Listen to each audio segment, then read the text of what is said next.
Good morning. I'm going to call this meeting of the Minnesota House of Representatives State Government Finance and Policy Committee to order. Today is Tuesday, March 11th. Representative Sexton, you have reviewed the minutes and have one correction to make. Would you like to point that out, Representative Sexton?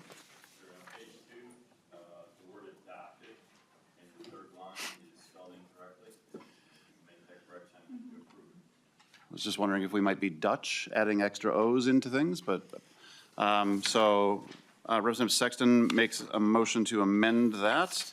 Any other corrections that we need to make? Anyone see that? Okay, we have a motion to approve the minutes as amended. All in favor? Aye. Opposed? Minutes are adopted. Okay, members, we have a reasonably full schedule today, but it should be pretty smooth. We have a group that will be presenting an update on the state office building, the renovation update. So we have several folks here with us this morning. I'm going to ask that as you present, you just introduce yourself for the record and proceed with your testimony. And who's going to lead off? Mr. Chair, members, for the committee, my name is Wayne Wislowski, and I'm Assistant Commissioner at the Department of Administration. With me today is Eric Radell. He's the Construction Operations Manager with our Real Estate and Construction Services Division within Department of Administration. And also have Joe Stallman here with us today. He's a Vice President at Mocha Systems. They're our owner's project representative on the project. And I'm going to start with having Eric walk through an update on construction progress. Okay, and we've got about 10 minutes for you to do the presentation with some questions possibly. So please proceed with your presentation. Thank you, Mr. Chair. Mr. Chair and Committee, I am Eric Radell. I'm the Construction Operations Manager with the Department of Administration, Real Estate and Construction Services. I'm just going to go through a quick few narratives and some pictures for everybody on the update for the state office building progress. For the sake of the orientation of our discussion today, we'll be talking about the building in zones, Zone 1, 2, 3, and 4. Zone 1 is the furthest north portion of the new addition. Zone 2 is also a portion of the new addition, the one that you're seeing currently be constructed. Zone 3 is the existing building. Zone 4 is the future loading dock.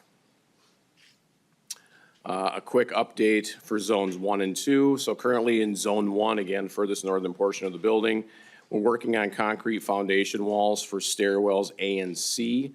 Those are internal stairwells. We're also working on the footings on the north arched wall. The north arched wall is going to be the exterior wall that is directly behind the Leif Erikson statue. Zone 2, which is the building, the addition portion you're seeing outside your windows. We're working on structural steel, metal decking. We're also working on some concrete slab on the metal deck, pouring out the floors through 6th level in the new addition. Working on some mechanical, electrical, plumbing rough-ins. That's an ongoing process in the new addition portion. We're also working and wrapping up fireproofing on the beams on the Zone 2 area. Masonry work is starting on the east side of the building here in April. Some milestones for us in Zones 1 and 2. Zone 1, we're actually going to be starting the steel erection beginning April 1st.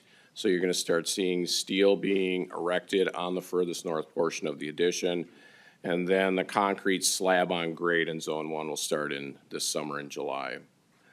Zone 2, circling back to that, fireproofing will be ongoing in the basement.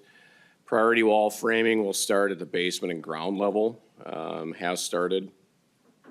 And then structural steel, we're going to start to install that in stairwell G, which is another interior stairwell for the new addition. Concrete foundations will start in stairs E and H, again, additional interior stairwells. Masonry on the west side of the building will be ongoing through April. We're going to begin window and curtain wall install here in April and May. Some photos here I have up. I'll walk you through those. The first photo on the left is an actual view of the new addition, Zone 2, the atrium. So you'll see the arched steel. That is the new public entries to the building, the east and west side. The east and west face both MLK and Rice Street. The photo on the right is the 6th floor of the new addition, to give you an idea what's up there. That's going to be mechanical space for the building. The photo on the left is the arched Zone 1 concrete footings. Again, that is directly behind the Leif Erikson statue. The photo on the right is a photograph of the fireproofing that's been applied to the steel structure in the addition. Photo on the left is, again, another look at the 6th floor, and that is just a different angle. Again, the 6th floor is the mechanical space for the building. The middle picture is a look outside of one of the medium hearing rooms on the 3rd level looking north. So, and then the far right is just a level of, just a little more structural steel level of the 6th level to give you an idea what kind of it looks like. We're going to talk zones 3 and 4 now. Again, zone 3 is the existing building. So currently in the existing building, demolition is 100% complete. We are working on build back framing on floors 1 through 5. So we're installing all of the drywall, or the aluminum studs for the walls. Working on drywalling the space now. Mechanical, electrical, plumbing, life safety is being installed. And then we have structural steel and decking and some detailing in the east courtyard. And then in the basement, the lower level, we're going to be continuing underpinning and some column lowering in the basement level. Some milestones for the primary building. The clay tile roof delivery install is started. The ground floor perimeter wall framing has begun. Window install is slated to begin early April. Drywall on the 5th floor, again, the vast majority will begin early April. We'll be working in the basement, and then drywall will continue on a few weeks later on 4th floor, and we'll progressively work our way down. Currently zone 4, which again is the new loading dock, we have not begun construction on that yet, so there is no update. A few other photos. Again, we're in the existing building, so this is the 4th floor, and we'll give you an idea of what we're looking at as far as framing, mechanical, electrical systems, life safety. You'll see a partial wall here that's framed up. We have some sound barrier insulation going in all offices. The photo on the right is just a different view, a different angle on 4th floor of the build back process. Again, drywall and framing of offices. We move down to the 1st floor. This is standing in the elevator lobby, looking towards the main doors of the SOB. This would be the old media meeting room and the Secretary of State space. We've got new decking. We'll be pouring new flooring in there. Photo on the right is another angle of that 1st floor decking. This photo here is a photo of the basement. So again, continuing underpinning and column lowering down in the basement level of the SOB. I'll give you an idea of what we're working on down there. The concrete floors in this zone 3 will be one of the last to be poured. That concludes my site update. I'll turn it over to Mr. Stallman. Mr. Chair and members, Joe Stallman with MOCA, Owner's Project Manager. 2 more slides, schedule and budget. This next slide of schedule is broken down into many different milestones for the construction team, certificate of occupancy, owner move-in, substantial completion, all terms important to our project team. But in summary, what you're looking at here is the top half, zone 3 and 4, essentially that existing portion of the project will be delivered at the end of 2026. And the zones 1 and 2, essentially the extension to the north, the new build portion of the project, will be delivered in the summer of 2027. Target date for project completion is July 29th of 2027. The final slide here is on the budget, and I'll walk you through that a little bit. The left side is showing you the budget as we've been seeing it from the beginning of the project. It's broken into 2 columns, one what's being funded with the general fund and the other the finance. On that side and throughout, you can see that the top part, the top line of that project is the majority of what we're looking at. It's our construction costs, what we would call a GMP, which stands for Guaranteed Maximum Price. That's what we have engaged with our construction manager in. GMP, project delivery, is essentially takes care of all of the construction costs, including their own contingencies. Also below that is what we call soft cost or owner project cost, which pays for all the design, project management, the owner's portion of contingencies, and you can see how those are all broken out there. On the right side, you will see those same numbers and what is currently been allocated to date as opposed to what remains to be allocated. We have successfully allocated dollars for about, well, more than 90% of the materials at this time for the project, so we're locked into a lot of those pricings, which is really good news. And you can see there that there's not a whole lot left to be allocated. And we are, these numbers do, as I said, on the budget side of things, align with where we started with the project. Mr. Chair, that completes our presentation, and we can stand for questions. Yes, we have one question to start off with. Representative Jones. Thank you, Mr. Chair, and Commissioner for being here, or Deputy Commissioner, excuse me. I have a question about, you said there's an archway in your, in some of the pictures. I don't, the view of the arched wall. Can you help me understand what an arched wall is? To whomever would like to take that question. I can take that, Mr. Chair and committee. If we look at the slide that I have up on the screen, if we look at Zone 1, you'll see that little arch bump out on the very northern portion of the building. That's what we refer to as the arch. It's going to be another accessible access point to the building. It's, if we know the Leif Erikson statue is still in place, that entryway is going to be directly behind the Leif Erikson statue. For just ease of conversation, we call it the arch. Okay. Jones? Yeah, thank you, Mr. Chair. Yeah, I guess I always think of a vertical instead of a kind of horizontal, so that's helpful. Thank you. Members, anybody else? Well, thank you for the Representative Anderson. Thank you, Mr. Chair. Just a quick question on page 7 of your presentation, the middle picture. That committee hearing room looks like it has a slanted roof. Is that an optical illusion? Mr. Chair, Representative Anderson, that's an optical illusion. Yeah, so it is a taller ceiling in that area, just to give us the acoustics and for the broadcast ability, but yeah. Representative Anderson, anything further? Okay, anybody else? Well, thank you very much for the presentation. I'm sure that members, if they have questions that pop up after you leave, they can reach out to you. We appreciate your time. Thank you, Mr. Chair. Okay, Members. now we're going to pass the gavel to the vice chair so that he can have some time running the meeting, and I'm going to hand it off to you now, Mr. Chair. Thank you, Mr. Chair.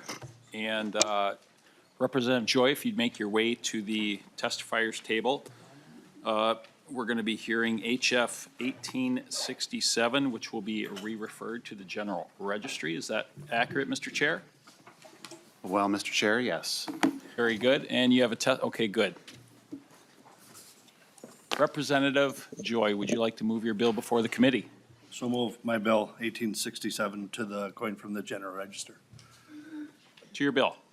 So This bill here is just when we had the OLA report in this committee, we talked about some deadlines they needed to meet or going over the OLA report as this committee does. One thing I will give the lottery a huge shout out is in my 2.5 years, when we had that OLA report and we talked about it here, within a week, they scheduled a meeting with me, and in your package, you'll find a sheet, and it showed the progress of everything the OLA asked for, if they've completed it or when their completion date is. So I want to give the lottery office a very good credit for that. I mean, just to respond to us and tell us where they're at with it. And then during that, we talked about the contract provisions and some changes they wanted with it. And it's just, different with licensing, S corps, how we're going to handle those. And I'm gonna turn it over to the lottery office, 'cause he has a statement to talk about, but this bill is clean bill and it came from the lottery office, and I think I just want to give them credit for meeting with us and telling us where their status was on the OLA report. Thank you. For the record, please state your name and who you're with. Thank you. Thank you, Mr. Chair and committee members. For the record, my name is Adam Prock. I serve as the Executive Director for the Minnesota Lottery. I appreciate the opportunity to speak briefly on House File 1867. First and foremost, I want to express my sincere gratitude to Representative Joy for your leadership on this bill. Your commitment to this effort has been invaluable, and we also deeply appreciate your ongoing partnership as one of the lottery's top retailers in the state. The success of the Minnesota Lottery is a direct result of the dedication of our exceptional business partners, and we are grateful for your continued support. The Minnesota Lottery strongly supports House File 1867. This bill provides much-needed clarity regarding the scope of annual background checks for individuals involved in retail operations that oversee Minnesota Lottery ticket sales. Specifically, House File 1867 ensures that officers, directors, and owners with direct oversight, referred to as responsible lottery officials, are required to authorize and undergo an expanded nationwide FBI background check on an annual basis. In simple terms, the bill ensures that background checks focus specifically on the directors, officers, and owners of the businesses who are directly involved in overseeing the lottery's operations, while excluding individuals who have no connection to the lottery, many of whom neither live nor work in Minnesota. At the same time, it enhances the thoroughness of the background checks for those directors and officials who are responsible for managing the lottery's products. The clarity provided by House File 1867 will also help the agency address issues identified by the Office of the Legislative Auditor. We appreciate the work of the auditor and her team and are grateful for their efforts in improving our processes. We also appreciate the committee's support in helping us promptly address these findings. By strengthening the background check process, House File 1867 not only enhances the integrity of Minnesota Lottery retailers, but also reduces administrative burdens for our valued business partners across the state. Thank you for your time and consideration, and I'm happy to answer any questions. Thank you. Are there any members of the public who would like to testify? Okay, with that, to member discussion. Seeing none. Oh, Lead Cleavorn. No, I would just say thank you to the lottery for coming, and I would like to thank you also for the private conversations we had regarding this bill and making sure that I had full understanding. Would you like to just say a little something about why we're clarifying the people, like when we talked about large grocery store chains that sell lottery tickets? If you would just maybe explain that to the general public. Mr. Brock. My apologies. Go ahead, Mr. Brock. Mr. Chair, yes, so when the background check statutes were written, most, if not all, of the lottery retailers were sole proprietors. And that worked well then, doing background checks then. But now, as we have the larger organizations, particularly our larger chains, when we need to do background checks on officers and directors and shareholders, that number can be close to 200 people, and it includes people who have nothing to do with the Minnesota Lottery. It could be, deli managers in Oklahoma, and so if one of those individuals doesn't want to give Minnesota authorization to do an FBI background check, that entire chain is unable to sell lottery tickets. And so what this bill does is it says, let's make sure we do that deep background check. We do that FBI background check. We look for all of those 7 exclusionary things, but we do it on the right people, on the people who are working directly with lottery products. And so it helps our business partners, but it also allows us to do that even more strenuous background check that we want to do. Lead Cleaver. Thank you, Mr. Chair. And I just wanted to say thank you for making sure you clarified all of my concerns about making sure that we were truly weeding out anyone who might have nefarious intent. So I appreciate that. And for our side of the table, I would encourage a yes vote on this bill. Were there any questions? Representative Kraft, did you have a question? Okay, thank you. All right, thank you. Chair Nash. Well, thank you, Mr. Chair. I just feel like we should make this a lot harder on Representative Joy, but because he forgot to bring snacks for the committee, and I just, do apologize for that. no, thank you, Mr. Chair.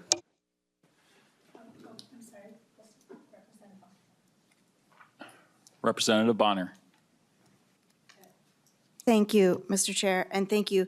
I did want to ask really briefly just one question. So it looks like, based on the oil reports, that they did a really good job of remediating most of the issues. There is one question that I just had briefly, and maybe if you, I can take this question offline if folks don't have the right answer right now. But one of the items that was listed as partially resolved, we talked about not having adequate plans for information technology operations in the event of a disaster. One was limiting access to information systems. In particular, that's good cyber hygiene. And so I'm curious, when we say partially, what's left to do? And then, of course, not having a fully documented plan for security incidents. I don't know if you can answer those questions, but would love to get more detail on what that looks like as the cybersecurity person in the room. If you can't, certainly I'm willing to take that offline and do a one-off meeting, because I know my companions may not be as excited about those details as I am. Well, I Mr. assure Prock. you, Mr. Chair, Representative, I assure you, we take this very seriously. We will meet all of those deadlines. In short, for a long answer, I'd be happy to meet with you and discuss and actually bring our IT director. One of the things that we've done to address this, some of these issues, is we have a new IT director who we've elevated, reports directly to me, who's working very closely. We've hired some new role-based managers, those type of things to address it. But I'd be happy to meet with you and with our IT director to discuss in depth, if that would be helpful. Representative Bonner. Thank you, Mr. Chair, and thank you for that. I really appreciate it. I know it's so important that we have really good guardrails around who has access to information, who's accessing that information. It's really a critical function, particularly from a security standpoint, as well as a privacy standpoint. So I really appreciate that you guys are working on that and get it nailed down. Appreciate it. Representative Joy, any closing comments to your snackless bill? Thank you, Chair. No, this bill is, like I said, this is a simple bill. Again, I give Lottery a lot of credit for their response back on, on the OLA reports. When we read them and we go through them and we're kind of like sitting here like a stalemate, like where they're at, where the progress is. I give the Lottery a lot of credit for coming to us with the sheet on progress, the date's complete. I would encourage all agencies and everybody to do that, because it's just something for us legislators when we go through these reports to not just sit in the dark wondering where the progress is. So, thank you. With that, Representative Joy renews his motion for House File 1867 to be re-referred to the General Registry. All those in favor say aye. Aye. Those opposed? Carried. Appreciate it. Representative Quam.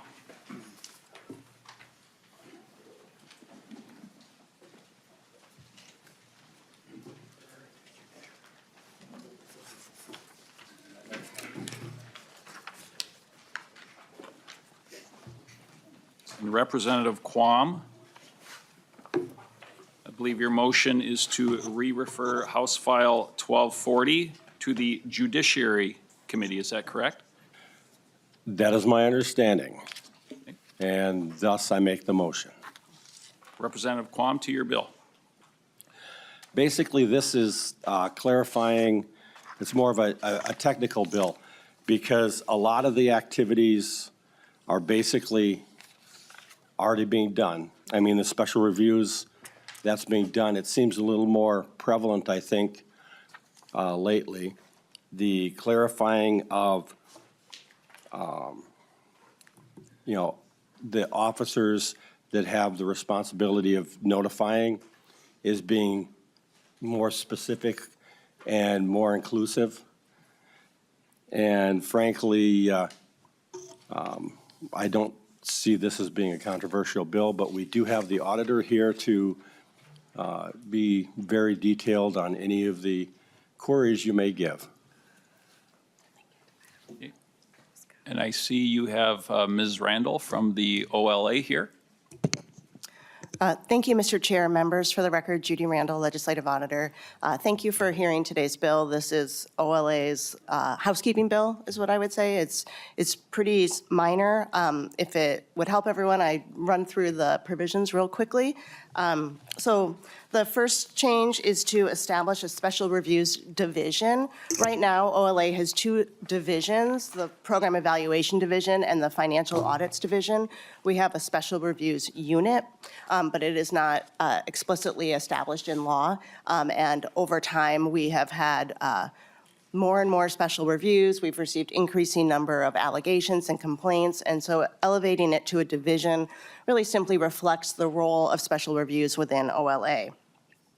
Let's see, lines 2.12 and 2.16, those amend when OLA can conduct a special review. Right now, on line 2.12, it expands it to not just legal requirements related to the use of public money, but when there are allegations that an individual or organization may not have complied with legal requirements, including but not limited to those legal requirements. So the point is this expands OLA's ability to conduct a special review in response to any allegations of noncompliance for any legal requirements. Let me give you an example of what that might be. We often, frankly, receive allegations or complaints about a licensing board not following licensing rules or not following the statutes related to how to handle complaints, things like that. So those are not directly finance-related requirements, but those are legal noncompliance allegations. And so we would like to be able to look at those in more depth through our special review function, which acts as a little bit more of an ad hoc unit within OLA. So in other words, it wouldn't have to be approved by the Legislative Audit Commission as a program evaluation, which is the other way we could look at those. And it wouldn't be looked at by our financial audit division because it's not related to finance. The other change on line 2.16 is authorizing OLA to conduct a special review follow-up on a prior special review. And this is parallel to authority we have right now to follow up on program evaluations. So again, those just are minor changes, we think, on when we can conduct special reviews. Lines, let's see, 2.17 through 3.1 is related to agencies' obligations to report certain things to OLA, possible misuse of public money, unauthorized disclosure of data, things like that. What we have learned is that there is a lot of confusion among agencies about when they should report to us these things. There are a couple of different statutes in law that have different levels of obligation. So in one section of law, it requires anybody who has knowledge of fraud to report. In this section, it previously just required basically the commissioner, the CFO, or the CIO to report, but not anybody when there is, I'm just gonna read the thing, when they obtain information indicating that public money or other public resources may have been used for an unlawful purpose. So here, what we are attempting to do is expand the people who have an obligation to report to us so that one, we can get that information, and two, to help eliminate some of the confusion about who is required to report what to OLA. We just completed a project where we surveyed agencies to get an understanding of when they report what to us, and we issued some guidelines for agencies to help them understand the obligations under law. But we do believe this would help to simply clarify the law and again, make it consistent across the different statutes that address obligations. Okay, lines 3.11 to 3.14 is about a very specific situation. There are times when OLA receives allegations of wrongdoing by commissioners of agencies. In those situations, or when we receive allegations of wrongdoing by an individual in an agency, we will often request emails. You know, we'll contact the agency and minute and say, hey, we would like to see their email so we can see if there is evidence that they, you know, said, don't, you know, if there's email saying, we just are going to give the money to this agency, don't worry about the law, right? Or whatever. It's never that clear, obviously, but looking to see those communications. And the process is when it's, the process minute would like to follow is that we reach out to the agency, initiate it with the agency, and then the agency makes that request of minute. OLA has the authority to see these information. OLA already has the authority to see these emails. So it's not an expansion of our authority to access data. It's really about the process. We are fine going to the agency to request those emails when it is somebody not at the leadership of the agency, because we work with the leadership to get those emails. However, when the allegation involves leadership, a commissioner, a general counsel, you know, folks at that level, we are reluctant to notify leadership that we want their emails and then rely on them to give it to us. It's just not good audit practice, I think, for obvious reasons. So I have worked with Commissioner Tomes to navigate that. And we have a process in place that kind of works for us that I'd rather not get into the details publicly about. But what that arrangement does is relies on my relationship, frankly, with Commissioner Tomes. And I don't think that's a good way to run an organization. I can guarantee you I will not be here forever. I hope Commissioner Tomes is here forever, but you know, he might not. And so I think rather than relying on those relationships to ensure OLA can get the information it needs, it's good to put this in law. I have run this language by Commissioner Tomes, Deputy Commissioner Eichten, Commissioner Campbell, Deputy Commissioner Raytan at MMB and Minute. And I haven't heard any concerns from them. So, but I understand that there are probably questions around that section, so I'm happy to answer those as we go through. Lines 317 to 319 classify information that we receive from you or your staff operating on behalf of you as not public. It's private or non-public, which means it would be available to you, but it would not be available to the general public. OLA is the only legislative office, so the only office in the legislative branch that is subject to the Minnesota Government Data Practices Act. What that means is that all of our information is presumed to be public unless there is a reason to classify it as not public. That is different than how you work with all other legislative staff. In the legislative branch, everything is presumed to be not public. And so it is, we are unique in that way, and we do have the ability to classify information as not public that comes from you if it's, you know, whistleblower or if it relates to a specific audit. But there are times when you folks reach out to us about things that aren't an audit.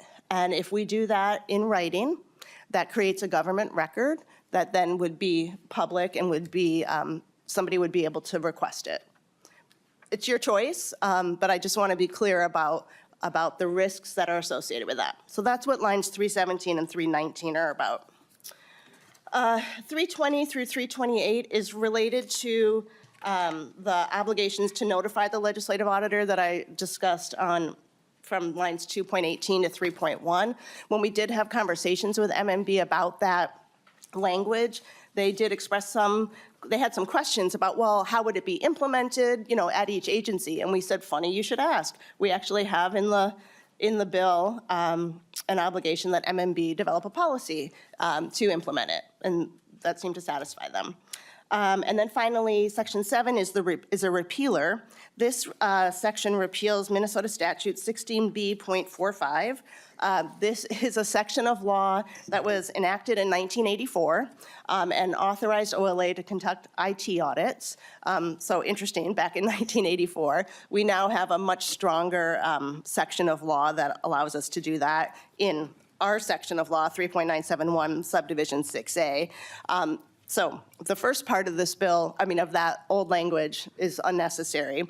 The second part of that language requires OLA to conduct an IT audit when either a local a local government requests us to, which is interesting because we do not have authority or jurisdiction over local governments, or when the State Information Systems Advisory Council, which I don't think is still in existence, requests us to.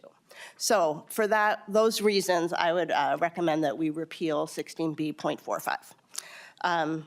That's a pretty detailed walkthrough. I'm happy to answer any questions. Thank you.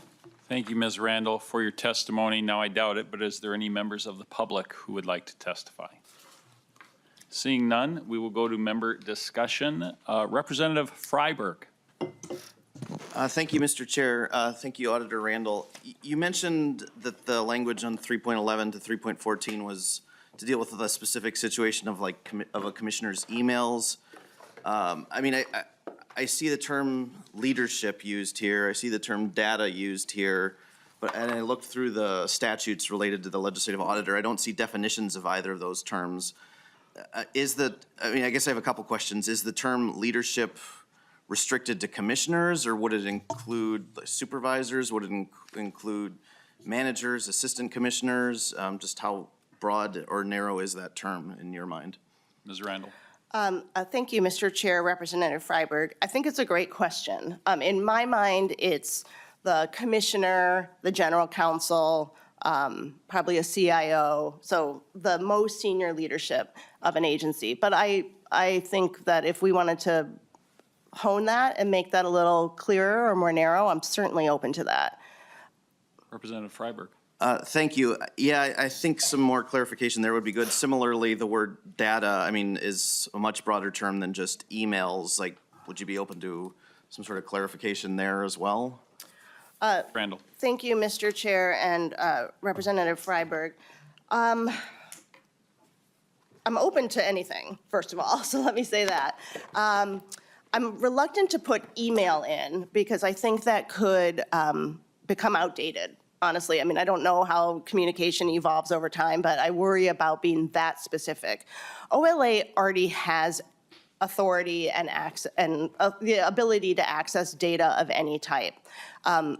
This is really about the data that is housed by minute about an agency. I mean, it's a complicated relationship, and so I would be open to somehow rewording it to talk about the fact that it's data maintained on a system outside of that agency's control or something. It gets wordy and it gets a little complicated. I'm certainly happy to have conversations with you and the author and nonpartisan staff, but it's really about accessing email. It could also include accessing Teams chats. And it could also include accessing calendar information. So things in Outlook, basically, currently. And that is information that Minute would pull for us rather than the agency. Everything, all other data that we access that I can think of, we would have to get directly from an agency. And Representative Freiberg, maybe you could work offline with Representative Quam for time's sake. We do want to try to get done with this bill in the next few minutes. So Just a closing one comment final. then. Representative Freiberg. Well, I guess, I mean, yes, I do think this language needs some revision. I mean, in my mind, it could include potentially sensitive HR information about employees, confidential information that they don't want to that shouldn't be disclosed, frankly. And there's basically no limitation on the authority of the legislative auditor in here. Representative, any comment to that? Mr. Chair, Representative Freiberg, thank you for those comments. I would say, just as a note, OLA currently has the ability to access that information when we need to, when it relates to an audit. Representative Bonner. Thank you, Mr. Chair, and thank you for the question. I guess my comments are a little bit similar in that 311 to 314, in that, so we just talked about the bill with Representative Joy and how I appreciated that they were doing everything to sort of lock down and compartmentalize who has access to specific types of information, what information they have access to. That's good cyber hygiene practice. What I'm seeing in these lines is really sort of a carte blanche ability to rifle through this data with no regard for data privacy, with no guardrails that I can see. There's no transparency around specifically what data is being sought, and that doesn't seem to be clarified anywhere. So that means, based on the way I read this language, that means that literally any auditor could go in and rifle through anything without any definition of scope, without any definition of what they're looking for, without any transparency or process. And maybe you have that, I don't know, but I just want to say that we should be very concerned about the broadness of this language. And I think on a national level, we have seen some real concerns around accessing data. And it feels a little bit tone deaf in this time to be putting forward language that is so broad and so inclusive with no transparency or guardrails that could easily be abused. Having access to a system doesn't mean you should access everything in it. A few years ago, we had law enforcement officers who got into trouble for going into a system and accessing information and looking up individuals because maybe they wanted to date them, for example. Now I'm clearly not assuming that that's what your intent is here. But my point is, just having carte blanche access to something without any guardrails or any idea of what the intended purpose is behind the data that you're seeking, and there's no transparency around what that is alarming. And it's really, frankly, not acceptable. I really believe that you need to go back to the drawing board and make some very specific recommendations around these lines here before this bill is ready. Because in its present form, I have serious, serious concerns. And I'll just say before I turn it over to you, I don't think Auditor Randall would ever do something like that, and I don't really like the line of questioning. But Representative Quam or Auditor Randall, would you like to respond? Just Real quick. Auditor Randall. Thank you, Mr. Chair, and thank you, Representative Bonner, for the questions. I appreciate hearing them. A couple of things I will note. The language does say with respect to an audit of the leadership of an entity subject to audit. So it's in a very narrow, very specific situation. And it's not just access, it's requiring the production of the data. So it's saying to Minute, we need you to provide that data to us directly. In this specific audit, we are conducting an audit of Commissioner X. We need these very narrow terms. Please provide us the emails. That's what this suggestion is. And I'm sorry that you think it's tone deaf. The bill that I'm bringing forward are things that are things we have run into that have made things difficult. As I said, this one in particular is about, honestly, just the long-term health of OLA and Minute rather than relying on these relationships. Not the health of Minute, but this relationship. And so I was trying to make things kind of institutionalized rather than relying on personalities. I'm not going to fall on my sword for this provision, to be honest with you, but this is part of the efforts I'm trying to do of just kind of, improving the health of OLA as an organization. Thanks. Representative Quam. Currently, an auditor in an audit has access to the data. There have been agencies that maybe push back, but whenever it gets to the courts and further processing, they have access to the data. The auditor is, when you're talking data privacy, the auditor and the entire group are extremely data privacy conscious.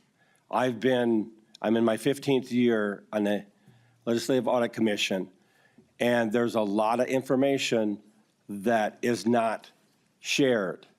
There's an overview of information, the results. This specific entry is only aimed at when the leadership of the organization you're auditing,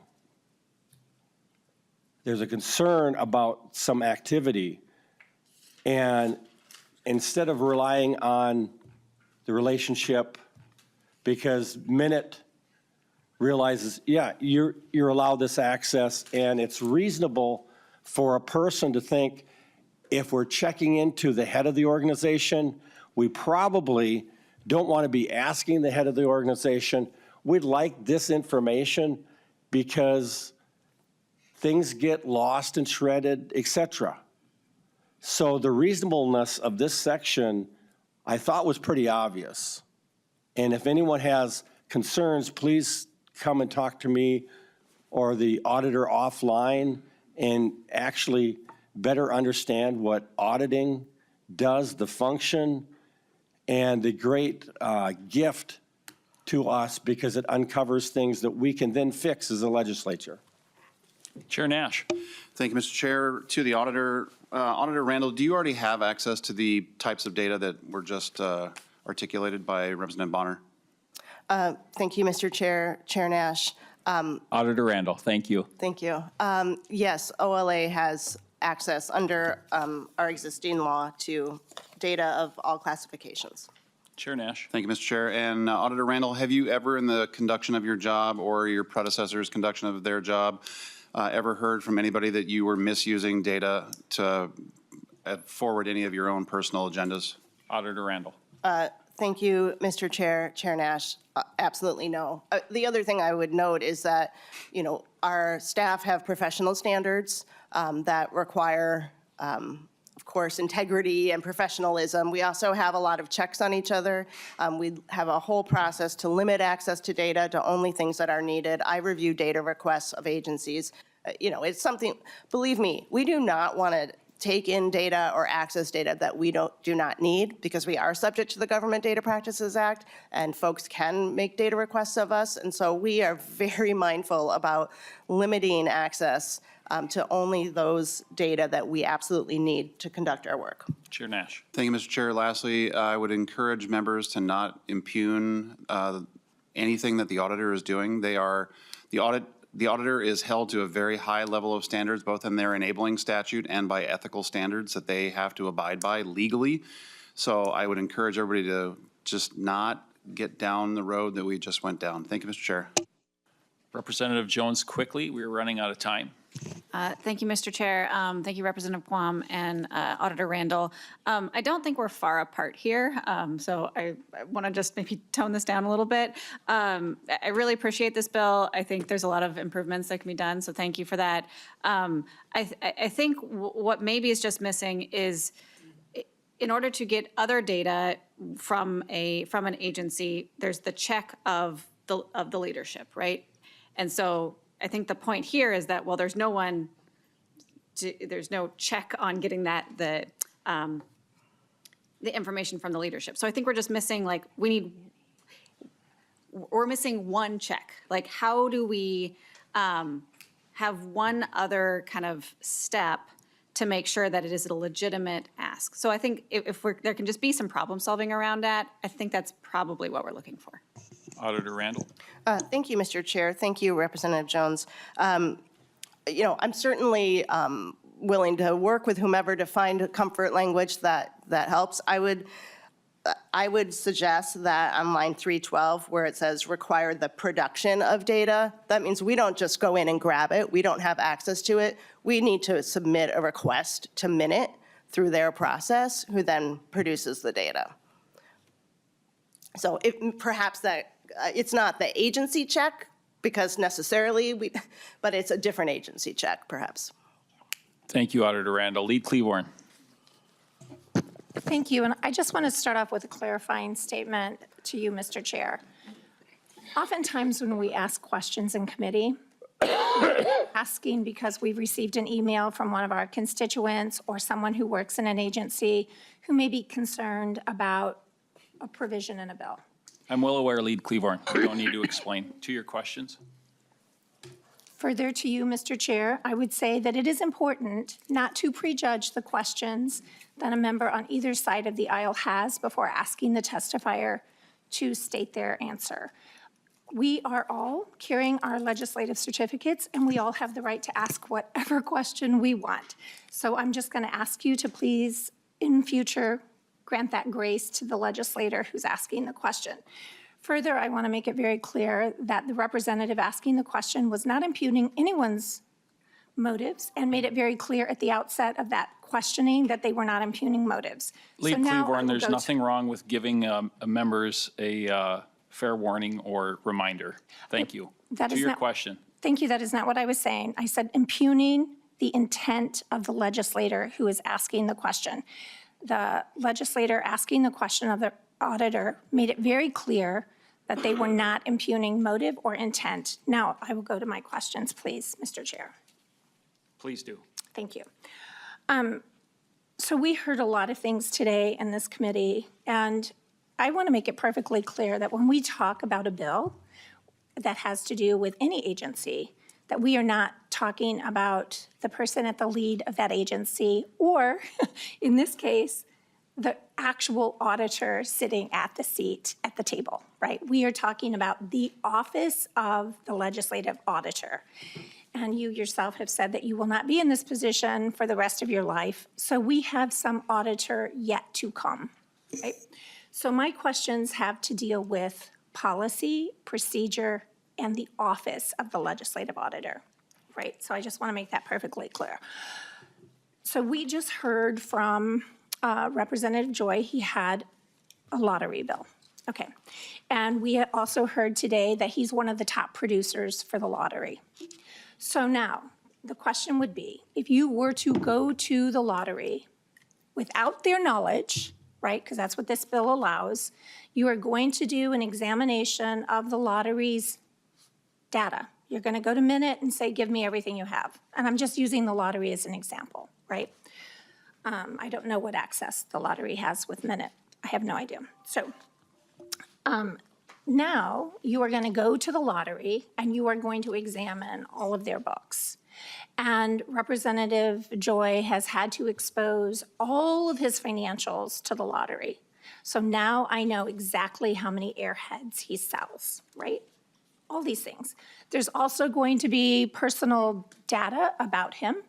There's going to be background information about him, background information about his employees. And he would have no knowledge that you were looking at this information. And for some not you personally, the auditor.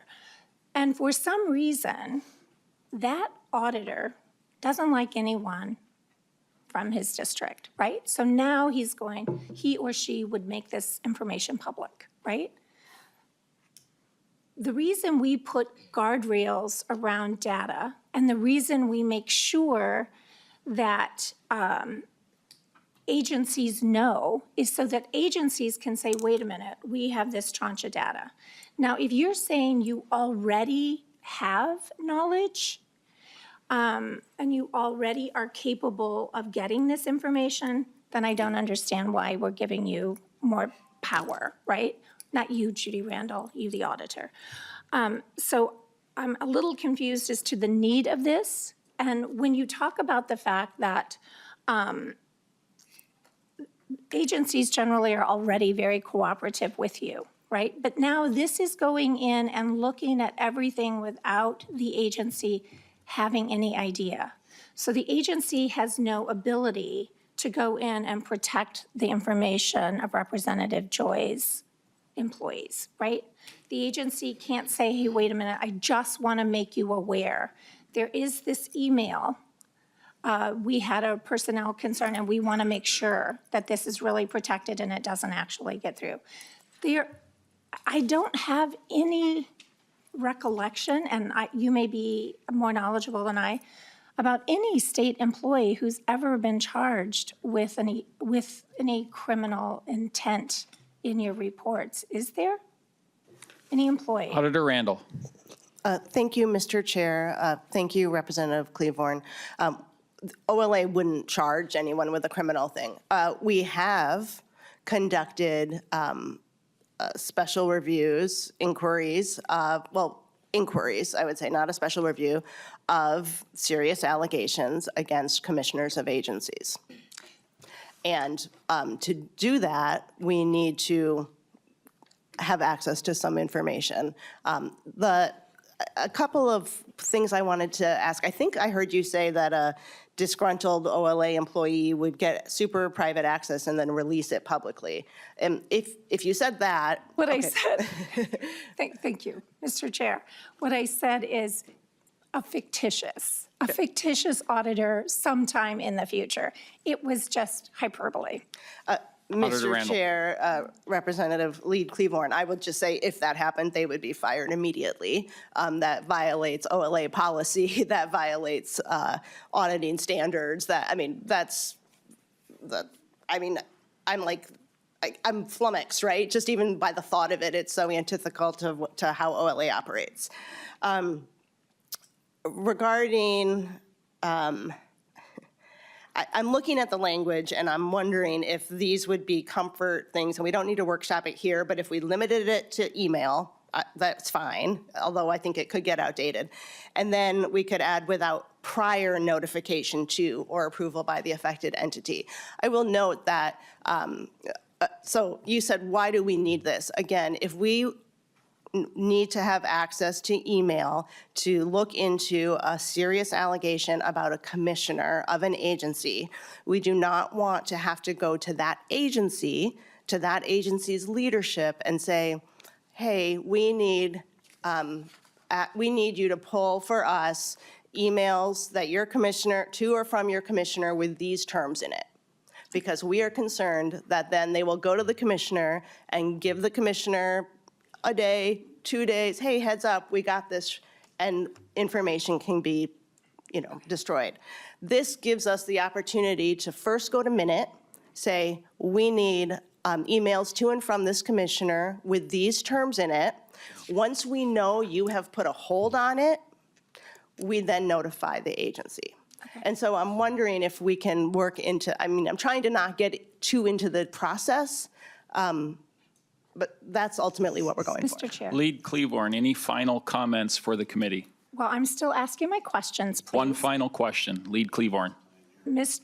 Chair, so in other statutes, we use phrases like probable cause. If you to discover evidence of theft, right? So this, what you're talking about, is really, really open-ended. It doesn't say in this lines 3.11 and 3.14 that you have to have any, not you, but some auditor in the future who may not be as scrupulous as you. And once damage is done, right? So we want to make sure that there is some reason, right? Some real need. And this data, these lines, does not state any real need. And I still believe that when we are talking about a legislative branch going into an agency without the agency's knowledge, that's concerning to me. I think the agency should always have knowledge that you're going in. Or if you really believe that there is criminal intent or true fraud or misuse, then we have reason to ask for a subpoena and to get the subpoena that you need to go in and do that, but not just an open blanket, yep, you can go in and look whenever you want to look. Again, not you personally. All right, thank you. Chair Quam, final comments. Yeah, basically the fictitious supposition of a joy business. No, this is specifically when the head of an organization, not an affiliated, et cetera, anything below the leadership of that organization, you go through the organization. And, frankly, we've been working on this bill for over a year to try and get clarification. If this isn't passed, it's still everything that you're fictitiously thinking about is not change restricted. We just want to have it in the law so that it's there and it is structured. But, members, please find out what the OLA does. Because frankly, when you're doing an audit, you've got, this is what you're looking at, and you look at that data. But, I will renew my motion. With that, Representative Quam renews his motion for House File 1240 to be re-referred to the Judiciary Committee. All those in favor say aye. Aye. Those opposed? Carried. Chair Nash, I'll hand it back to you. All right, thank you. Next on the agenda, we have a presentation from the Council on Asian Pacific Minnesotans as they make their way to the testifier table. Chair exercises his prerogative. We've got some members from the community that the API board serves. We've got several. We have Lao, Cambodian, Vietnamese members of the community joining us today. Several of them are veterans of the conflict in Southeast Asia. If they wouldn't mind, please stand up, and we'd like to recognize you if you would.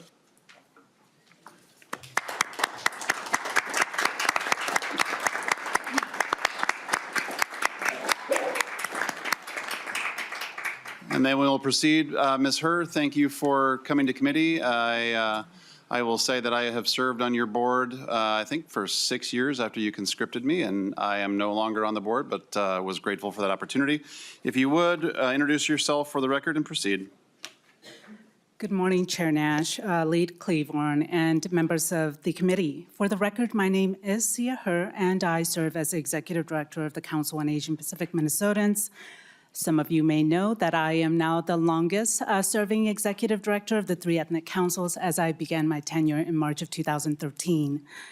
Thank you, members, for the opportunity to be in front of you this morning. I have with me a member of my team, and I'll turn it over to him to briefly introduce himself. Please introduce yourself for the record and proceed. Chair Nash, Weed Cleavorn, members of the committee, for the record, my name is Andy Morris, and I serve as the Public Affairs and Legislative Liaison on the Council on Asian Pacific Minnesotans. Thank you. Please proceed. Chair Nash and members, Chair Nash, you'll probably recognize that we have a former member of our board in this room, Dave Hong, former chair. I just want to recognize his presence here. As requested, we sent in advance to the committee a document titled At a Glance, an agency overview of the Council on Asian Pacific Minnesotans. We hope you'll find this document helpful in your effort to better understand the nature of our office and the scope of our work. I understand we've also provided you with a packet, several documents pertaining to the 50th anniversary project that I'll be highlighting this morning for all of you so that we can give you a taste of the work we do at the Council on Asian Pacific Minnesotans. Chair Nash, you and perhaps most members of this committee know that the Council on Asian Pacific Minnesotans is a non-cabinet, non-partisan executive branch agency that was created in 1985, 10 years after the fall of Saigon. At that time, the community consisted of less than 1% of the state's total population. Today, we make up nearly 7% of the state's population. Our authority is spelled out in Minnesota Statute Section 15.0145. Per this enabling statute, we are governed by a board consisting of 15 voting members. 11 are appointed by the governor and 4 are appointed by legislative leadership. Since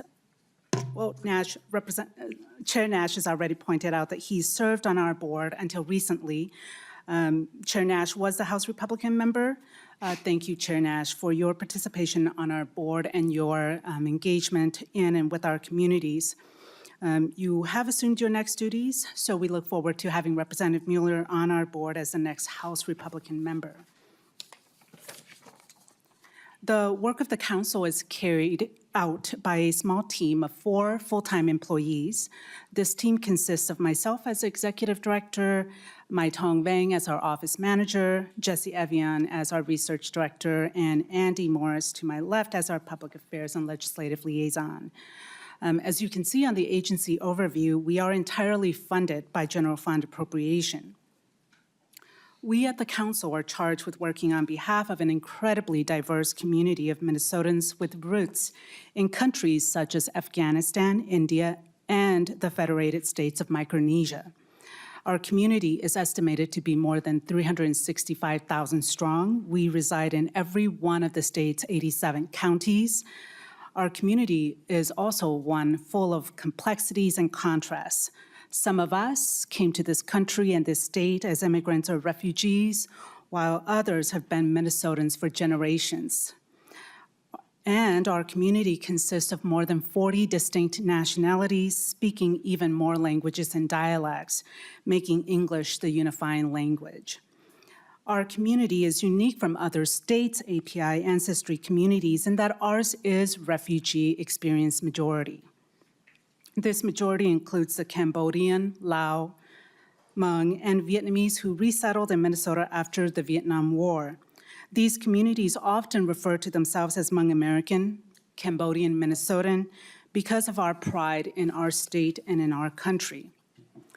This introduction of our council and the community that we represent brings us to the current moment in time, the 50th anniversary of the end of the Vietnam War.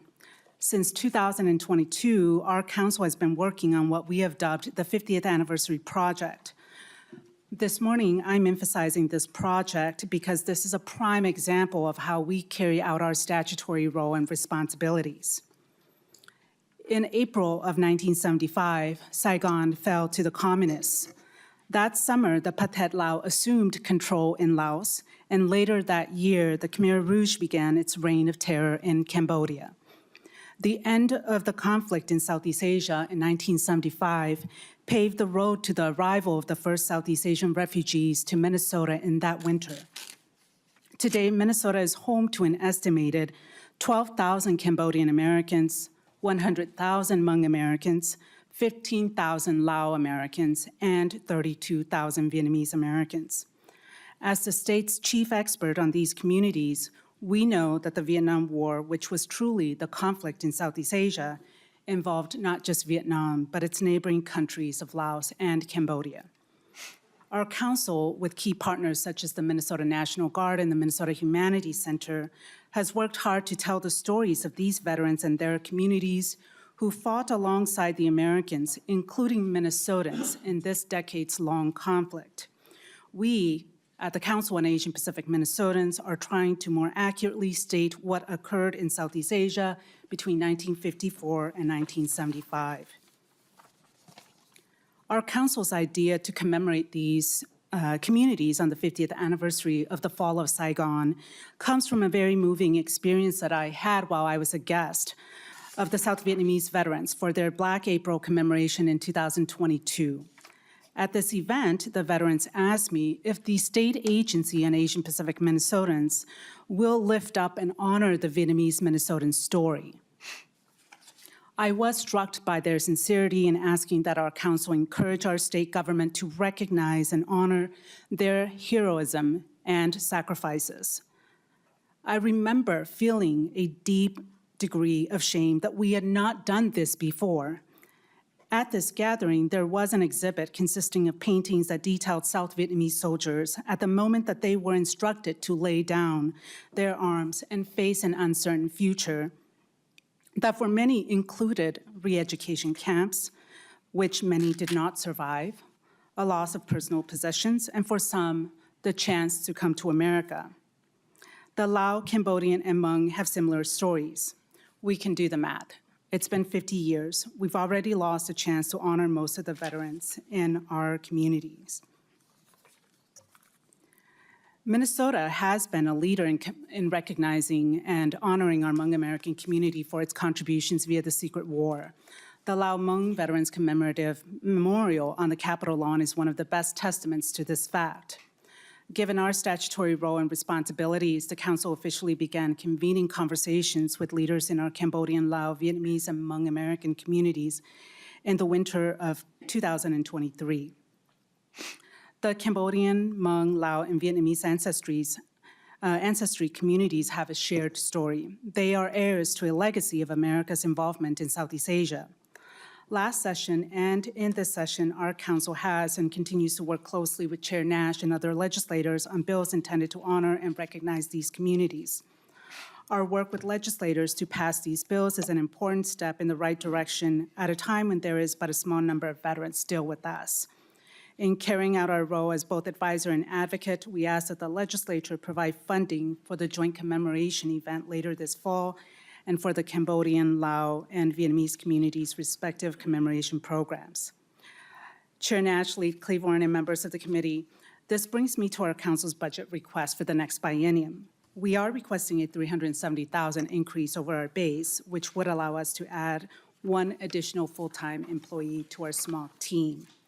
This increase would also bring our budget into greater parity with those of the Minnesota Council on Latino Affairs and the Council on Minnesotans of African Heritage. We respectfully ask that you carefully consider our budget request. We understand and appreciate the difficult decisions you'll be making this session. Please let us know if we can assist you. Andy and I are happy to address any questions you may have. Thank you, Ms. Herr and Mr. Morris, for being here. In the interest of time, I'll encourage members, they're always willing to stop by your office and chat. Usually within a handful of seconds. If you reach out, they're just on the first floor of the Centennial Office Building. So we will be in touch with you. And once again, to the members of the community who joined us, thank you for coming down here at such an early hour. Getting to the Capitol can be challenging at 8:15 in the morning, but we appreciate your presence here. Thank you.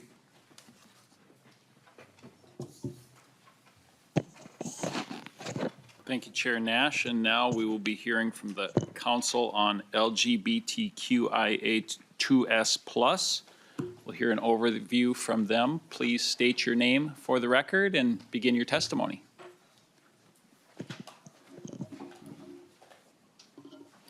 Thank you, Chair and members of the committee. My name is Emma Watts. I use she, her pronouns, and I am the Executive Director of the Council on LGBTQIA2S Minnesotans, or MNQT for short. You'll find in your materials a packet of information about our council that I'll be walking through today. Our council was created in 2023 by the legislature to work for the implementation of economic, social, legal, and political equality for Minnesota's LGBTQIA and Two-Spirit Plus communities. Currently, MNQT has 5 FTEs, 3 of which are temporary positions through fiscal year 25. Though we were created in 2023, we didn't become operational until May of 2024 when I was hired, so we had funds roll over from fiscal year 24 that we're using in part to expand our capacity temporarily. Our annual appropriation of $499,000 only allows for 2 FTEs comfortably, so these folks will just be with us through the end of this fiscal year. Our council is also made up of 12 governor-appointed public voting members. We have 11 of those 12 seats filled and should be hearing from the governor's office really soon on that final seat. We also have 4 spots on our council for legislators. MNQT's work is guided by our statutory purpose of ensuring that LGBTQ plus Minnesotans are represented in state government, and officials like yourselves have expert advice on issues related to our communities. Our core functions include advocacy, research, engagement, and public awareness. In our first couple of years, we're placing a heavy emphasis on research and community engagement to ensure that our advice and recommendations are research-backed and reflective of the most current community needs. LGBTQ individuals represent a diverse and growing population in Minnesota. We are in every corner of the state, every cultural group, and every demographic group. The Household Pulse survey conducted in March of 2024 identified more than 460,000 LGBTQ plus Minnesota adults, or about 11% of the adult population in the state. The Minnesota Student Survey conducted in 2022 found that 24% of respondents identified their sexual orientation as something other than straight, and 13% identified as something other than cisgender. There's extensive research, including the Household Pulse Survey and the Minnesota Student Survey, that shows that both LGBTQ plus adults and youth are significantly more likely to have mental health challenges than their counterparts. This is often due to systemic discrimination, social stigma, and barriers to competent care and basic needs. Addressing the mental health disparities starts with creating policies that protect LGBTQ people from discrimination and foster inclusion, acceptance, and access to things like healthcare, housing, and good-paying jobs. As previously mentioned, we became operational last May and have been focusing our efforts in 2024 on building our infrastructure and laying the groundwork for a sustainable and impactful organization. We developed governance structures and elected leadership within our council. We did some initial strategic planning to identify priorities, which included one-to-one council member interviews, retreats, and focus groups. We recruited critical personnel to support our strategic and administrative functions. We engaged community at events and by working with stakeholders to refine the council's priorities. We also started working with management analysis and development to begin structured conversations with state agencies to better understand how the state is currently serving LGBTQ communities, to increase collaboration and identify any gaps or challenges. Finally, we joined working groups on key legislative, administrative, and policy initiatives. As part of our initial community engagement and data collection efforts to identify pressing issues and create recommendations, we partnered with Minclusive, the state's LGBTQIA+ employee resource group, to conduct a survey at Twin Cities Pride in June of 2024. Responses were collected from 167 participants. Respondents reported that the top 3 most pressing issues were legal rights and protections, access to gender-affirming care, and mental health services. 44.9% of survey respondents have been impacted by Minnesota's trans refuge policy, meaning the respondent or somebody they knew moved to Minnesota in the last 2 years to seek safety.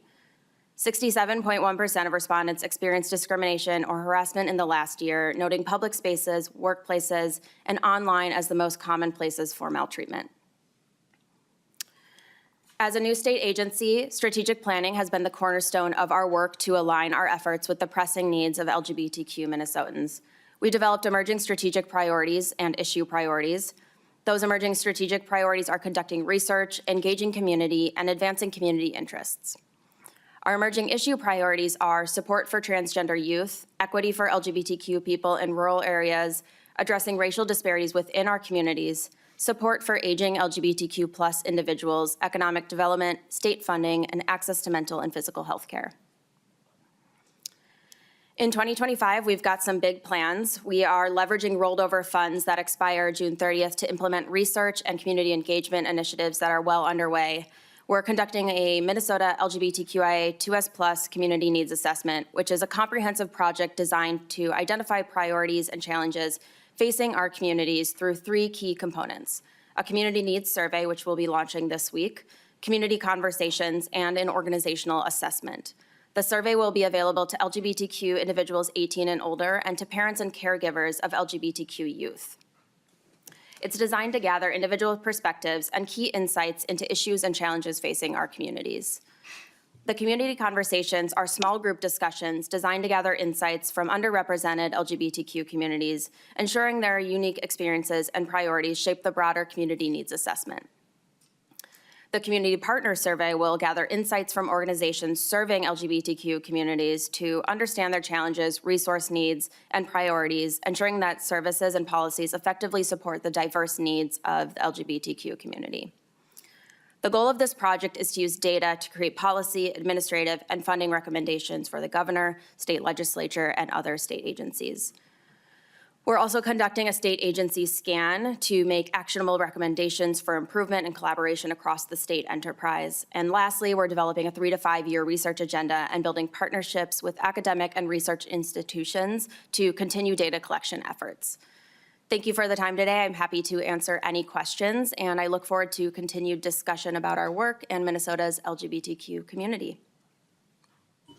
Thank you, Emma Watts, for your overview. And members, if you have any questions for the council, please feel free to reach out to them for time's sake. We're going to move on to the Indian Affairs Council. Welcome. Thank you. Please state your names, and we look forward to your overview. Mr. Chair, members of the committee, my name is Shannon Gijek, Executive Director for the Minnesota Indian Affairs Council. And Mr. Chair and committee members, I'm Brandon Elkire. I'm the Legislative Director for the Indian Affairs Council. Please proceed. Thank you. I want to start by saying thank you for this opportunity to discuss the work we do at the Minnesota Indian Affairs Council and the critical role our agency plays in developing, maintaining, and strengthening the relationship between the state of Minnesota and tribal nations. I'm going to start by taking something really complex and do my best to simplify it so we can have a conversation on it. But in order to do that, I'm going to start with some historical context here. because it's easier to frame both the necessity for our agency and then the duties we're required under statute to complete. So in 1956, Congress passed the Indian Relocation Act, Public Law 959, also known as the Adult Vocational Training Program. The intent of the program was to entice Native American populations who reside on the reservation to relocate to several designated cities chosen by the Bureau of Indian Affairs. Those cities include Chicago, Denver, Los Angeles, the Bay Area, which constitutes San Francisco, San Jose, Oakland, Minneapolis, St. Louis, Missouri, and Salt Lake City. Now, these cities were chosen specifically for their industrial job opportunities and were seen as places where Native Americans could integrate and assimilate into mainstream societies. However, the Native American populations who relocated to the urban areas quickly realized that the promises of the vocational trainings, the employment assistance, and the housing were not fully kept, and the impact to the new urban population began to take root in several ways. First, the urban Indian population found themselves isolated from their home communities and traditions.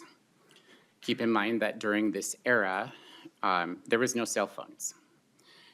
Landline infrastructure didn't exist on reservations, and so making a call home was not possible. The U.S. Postal Service was one of the only operations to get messages back to and for home, and many times that was even unreliable. There was also economic hardships, discrimination in hiring practices, housing, education, and services.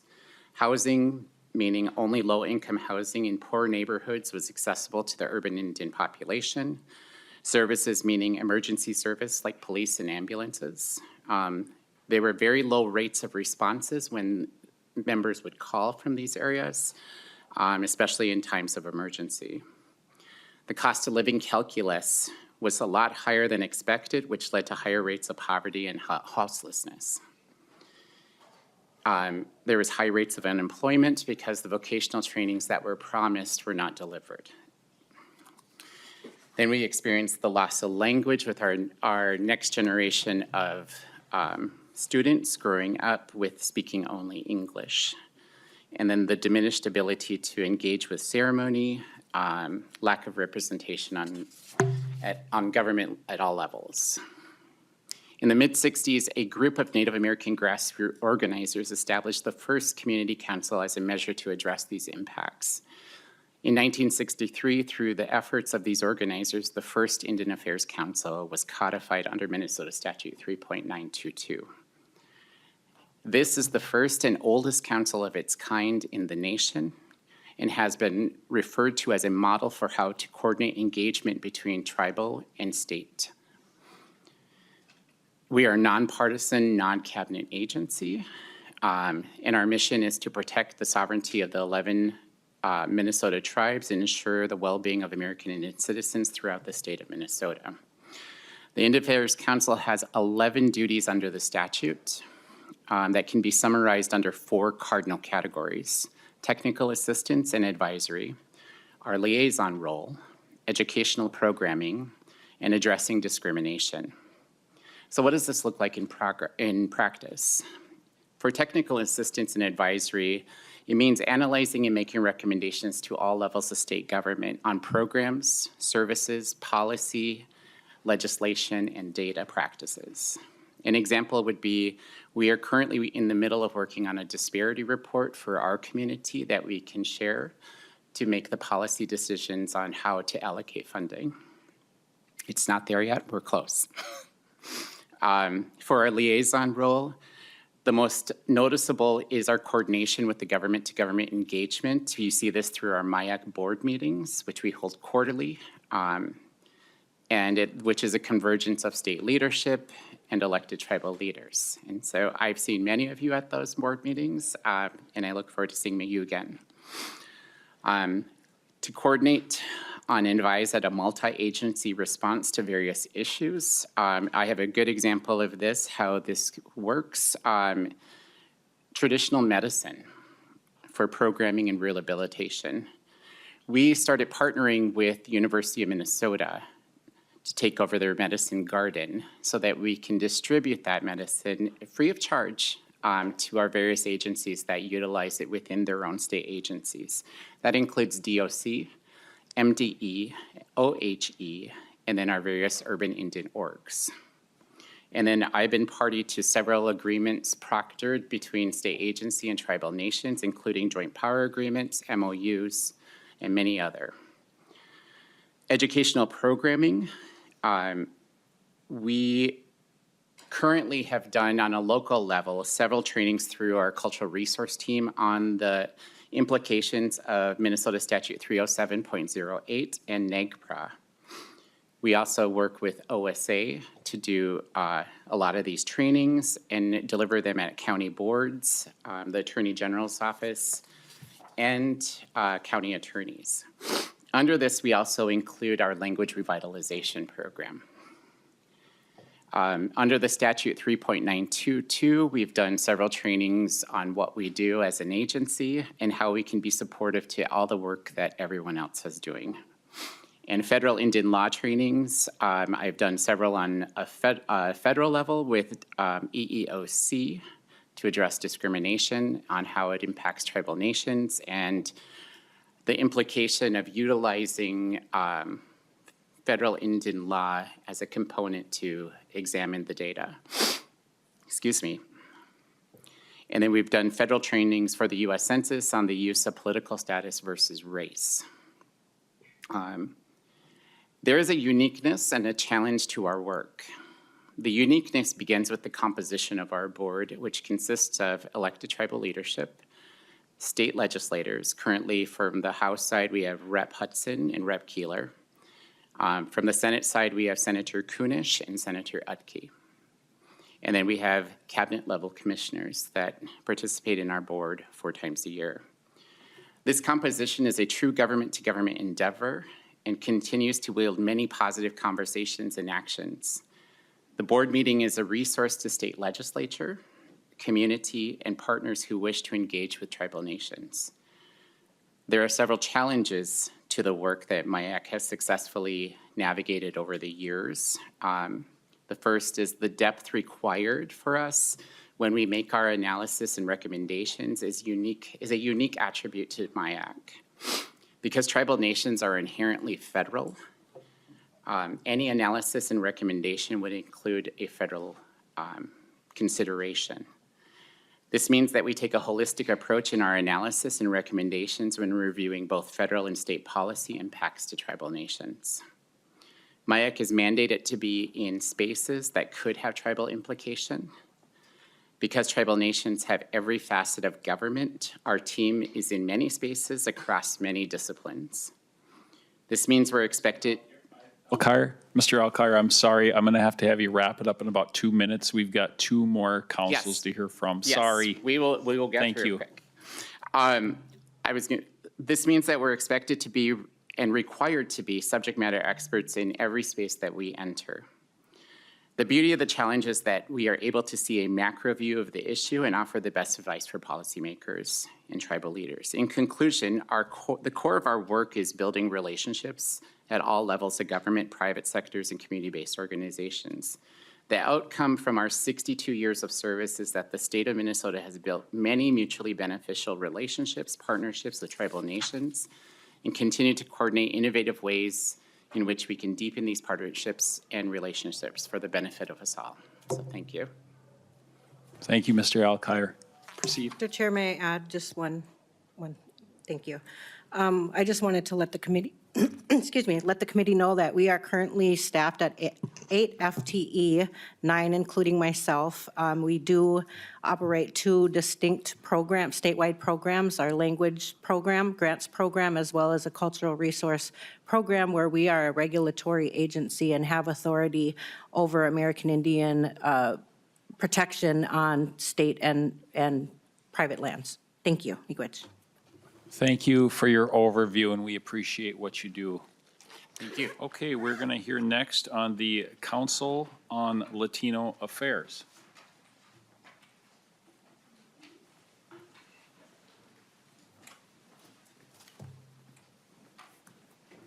Please, if you'd state your name for the record and proceed with your overview. Good morning, Mr. Chair Nash, Liz Cleavorn, and members of the committee. For the record, my name is Rosa Toc, and I am the Executive Director of the Minnesota Council on Latino Affairs. I'm a little bit sick this morning, so I'm going to be talking a little bit with this voice. But I want to thank you for the opportunity to present before you today. With me, I have David Campana, who will introduce himself as well. Thank you, Mr. Chair, committee members. My name is David Campana. I am the Legislative and Policy Director in Economic Development with the Minnesota Council on Latino Affairs. Thank you for being here. Please proceed. Thank you, Mr. Chair, members of the committee. As I was explaining, I am the Executive Director of the Minnesota Council on Latino Affairs, and I have been in this position for 6 years, but in this agency for 9 years. We are very grateful that we can present a very short overview of the work that we do and the key initiatives that we have for the current biennium. Who are we? The council is one of the 3 ethnic councils for the state of Minnesota, and we are governed by the same mandate than the Council on Asian Pacific Minnesotans and the Council of Minnesotans of African Heritage. We were established by this body, by the legislature, 47 years ago in 1978. As my other colleagues indicated, we are a non-partisan state agency in the executive branch. And per statute, our purpose is to work in the implementation of the social, economic, political, and legal equality of Latino Minnesotans with the state legislature and state government. We focus on 3 main policy legislative areas: education, access to affordable healthcare, and economic development, integrating the diverse immigration experiences of our constituents. Our office is located on the COB building, down in the hallway that you all take to come to the Capitol in the winter, and we do have snacks. So if by any chance you need a little bit of snacks, we are always open. Please knock on our door. So how do we do our work? We have a very small but highly dedicated and qualified team, all of us bilingual and bicultural. In addition to Mr. Campana this morning, Mrs. Stefania Jauregui is our office manager, and she's here also with us. We are supported by the board with 15 council members. 11 are community members appointed by the governor, and 4 are bicameral legislative members appointed by the leadership in each party. I'd like to recognize Representative John Kosnick, who served on our board for 8 years and was maybe one of the most active council members on our board. Now, Representative Mike Wiener is the person who is on our board, and Representative Maria Isa Perez Vega is the other representative on our board. We have 2 standing committees, an executive committee and a legislative committee that helps us in strategizing around our legislative priorities for the biennium. Our agency has 5 FTE. One of them was authorized in the last biennium. Currently, we have 2 vacancies, but one of them, a legislative director position, should be filled pretty soon in the next weeks. Who do we serve? We serve all Minnesotans, and per our statute, we advise on the Latino Minnesotans' socioeconomic condition in order to reduce disparities that affect them disproportionately. Our main key initiatives based on our strategic framework consist on advising the state legislature and government, monitor, track, support, or introduce legislation in our 4 interconnected areas, and 3, convene and connect with the community, serving as a bridge between the public and state government. You all should have received at the beginning of the session some information about the work that we do, including our 2024 annual report, our legislative priorities for the biennium, and also each one of you should have received our fact sheets with demographics of Latino Minnesotans who live in your districts and how they fare with the state of Minnesota in different socioeconomic indicators, which is one of the work that we are tasked to do in terms of advising, informing, and for you to have reliable and accurate information about our diverse Latino communities in the state. So based on these different initiatives, what we hear in the community is translated into legislative work, advising state agencies, and presenting on opportunities and solutions from our communities. There has been progress in these last decades regarding the improvement of Latinos in Minnesota, but as we all know, and this is one of the reasons why we are here, disparities still prevail, especially after the pandemic and the ensuing economic shortcomings. So in the current biennium, to address some of these challenges, the Council continues to add value to state government and to the people of Minnesota by, as you can see in the sheet that was also distributed for you this morning, advising the state legislature on different issues. We provide information also to state agencies like DHS, DIT, MDH, MDE, MnDOT, the Governor's Workforce Development Board. We also produce in-house research for the legislature and the public. The latest research we did in collaboration with community partners in 3 greater Minnesota communities last year is also in this report that we also sent to your attention. We have also demographic disaggregated data regarding Latinos in the state as well. Ms. Talk, I'm sorry, we're going to have you wrap it up in about a minute. Oh, okay. I'm going to hurry up here because you have all the information with you. So I would like to just wrap up now by indicating that the impact that we have, that such a small agency with such a small staff and such a small budget has for the community and for the state of Minnesota and the public at large is very important. Particularly, we create spaces for civil and bipartisan dialogues across the state, bringing together decision makers and the community to tackle the challenges and also offer solutions at the local level. Finally, regarding our budget for the upcoming biennium, we have asked for an increase of $272,000 to our base. That will allow us to keep our 5 FTE.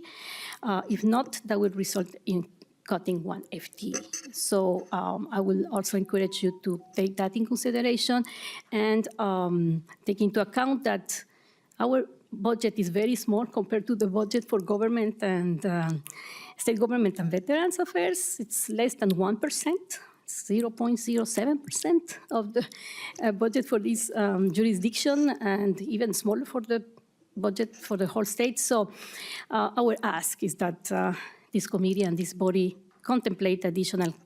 doesn't contemplate additional cuts of the fundings that we have.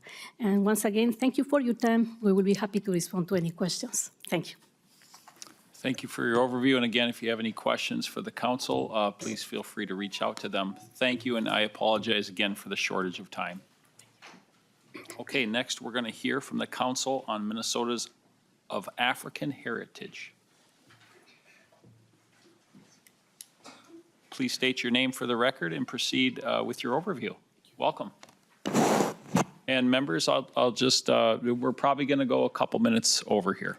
Thank you. Please proceed. Thank you, Mr. Chair and committee members.